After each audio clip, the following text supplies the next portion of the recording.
October 16th, 1846, the first successful demonstration of anesthesia was performed on Edward Gilbert Abbott, a 21-year-old man born in 1825 in Cambridgeport, Massachusetts. He was anesthetized using ether, a clear liquid derived from ethanol and first synthesized in 1540 by Valerius Cordus, a German physician and botanist. The anesthesia was administered to him by William T.G. Morton, and the operation was performed by John Collins Warren. This initial demonstration of painless surgery changed history, since it showed that surgery could be used to effectively treat issues like tumors. Instead of surgery being a last resort only used when someone would certainly die without it, it was shown that it could be done painlessly and would be highly effective. Prior to anesthesia, surgery was considered a highly dangerous and painful process that was likely to be ineffective or cause the death of the patient. The high risks and pain involved in surgery is why most people tended to avoid it, even if they had little to no chance at a long or comfortable life otherwise. In 1846, the year that ether was displayed to have pain-eliminating properties, it was already known that ether and nitrous oxide had properties that could alter the mind. For this reason, it wasn't uncommon for ether and nitrous oxide to be used recreationally. Nitrous oxide would be administered in balloons and inhaled by the customer, giving a euphoric feeling, which the name laughing gas was derived from.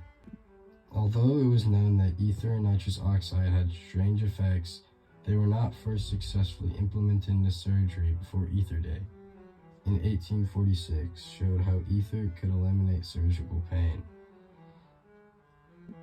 Nitrous oxide, discovered by Priestley in 1772, was always known as laughing gas. The euphoric properties of the gas were well known, and Sir Humphrey Davy of England had speculated about its possible use in surgery as early as 1800. Yet both nitrous oxide and ether were used as nothing but an entertaining intoxicant till the middle of the 19th century. There is no good answer to the puzzle of why it took physicians so long to banish pain from their surgeries. Chatverdi and Gagna too. This is a quote from an article named Ether Day, An Intriguing History, where the authors ask the question of why did it take so long to realize that ether and nitrous oxide could be used in surgery. One of the first people to realize the potential of ether was William T.G. Morton, a dentist from Charlton, Massachusetts. When Morton was 23, he met Horace Wells, whom Morton began to study under in order to learn his advanced techniques in prosthetic dentistry before moving to Boston. His venture to Boston would eventually lead to the revolutionization of surgery, as that is where he would begin his research on ether. In Boston, he found ether to have anesthetic properties and began researching it by using it on himself and animals. Although he was one of the first, his research was predated by 2.5 years by Crawford Williamson Long, an American surgeon from Danielsville, Georgia.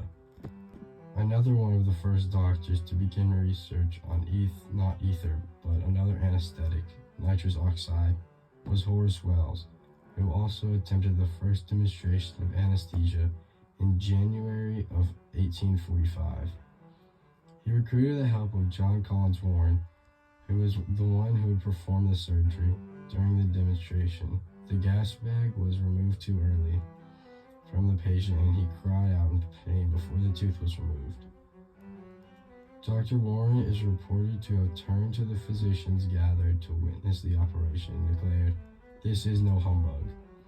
He was referring to the recent failed attempt by Horace Wells, a dentist from Connecticut, to demonstrate the use of nitrous oxide as an anesthetic that had been dismissed as humbug. MHS 2. This quote shows the reaction to the failed attempt and how it was was declared nonsense by most people. Most people did not believe that pain could be completely eliminated, which shows how impactful Ether Day was since it defied logic. Around a year later, William T.G. Morton requested the help of the same man his mentor did, John Collins Warren. He wanted him to perform a surgery on October 16th where he would remove a tumor from the left side of a man named Edward Gilbert Abbott's neck. Dr. Warren agreed to the procedure because he wholeheartedly believed that ether would change the surgical landscape, since he had seen it firsthand and how it could nullify pain while working with horse wells. The operation was to take place in Massachusetts General Hospital, a place now called the Ether Dome. Before the operation started, William administered the ether to Abbott through a sponge soaked in ether. Dr. Warren started by making a 3-inch incision below his lower jaw. From there, he removed all of the tumor. It only took around 20 minutes for the operation to finish, and afterwards, Abbott claimed to have felt minimal pain throughout the entire operation, and this was the statement that caused a big reaction. The ability to rid one of pain at will opened up new opportunities for surgery and medicine as a whole. Surgery became a viable option for effective treatment for the first time ever, after being considered a last resort that would almost certainly lead to death for hundreds of years. Newspapers frantically began to report on the topic. Over the next few weeks, everyone in the whole country would know about what had happened in that Massachusetts hospital. Only one day after the first demonstration, it was demonstrated for a second time by Dr. George Hayward at the request of Dr. Warren. The operation was to remove an adipose tumor from under the arm of a woman. In the years after these demonstrations, using anesthetics in surgery gradually became more common, and more people began to learn how to safely administer anesthesia, since it had become common practice. This practice of using anesthesia during surgery is still in effect. Even now, we still use anesthesia, although it is not ether. Now it is more common to use anesthetics like propofol, halothane, and nitrous oxide, since they are more effective and safer than ether. Ether does still provide some benefit of cost to developing countries, as it is far cheaper than what is used in non-developing countries. While halothane is relatively expensive to produce, it must be manufactured in large factories and transported to rural healthcare centers. Ether can easily and cheaply be produced from ethanol at local levels. Chang 12. This quote describes the benefits of ether in developing countries.